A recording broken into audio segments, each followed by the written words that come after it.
एक मसीही का सबसे अहम काम क्या है कि वो गुनाह से बचे। ਤੇ ਜਦੋਂ ਪਤਾ ਹੀ ਨਹੀਂ ਗੁਨਾਹ ਕੀ ਹੈ ਤੇ ਤੁਸੀਂ ਉਹ ਤੋਂ ਬਚ ਸਕਦੇ ਹੋ। गुनाह है क्या? मेरा भी अब आपने लाइन लगा देनी है, चोरी करना गुनाह है, ये करना गुनाह है, ये करना गुनाह। आप आम लोगों का ख्याल है कि गुनाह कोई काम है। अब अक्सर लोग कहते हैं नहीं जी मैं तो झुक के अपने आप को नीचा करने के लिए गुनहगार कहता हूँ। नहीं भाई, हलीम बनने की तालीम है, गुनहगार बनने की तालीम नहीं है। खुद को गुनहगार नहीं कहना गुनाह है। जो शख्स भलाई करना और जानबूझ के नहीं करता तो वो क्या करता है? गुनाह करता है। यहोवा खुदा कह रहा है गुनाह तेरे दरवाजे पर दुबक के बैठा है, इम्तिहान नाल मौके की तलाश में है। यही किसी शख्स के काम है, मुश्ताक है, गुनाह ख्वाहिश रखता है, रूहानी वजूद रखता है। जी, गुनाह क्या है फिर?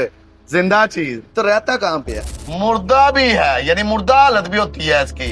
गुनाह लालच पैदा करता है। मैं लालच की बात नहीं कर रहा, मैं कह रहा हूँ पैदा करता है कुछ। गुनाह मौत पैदा करता है। एक ख्वाहिश हामला होती है। गुनाह को कौन पैदा करता है? ख्वाहिश।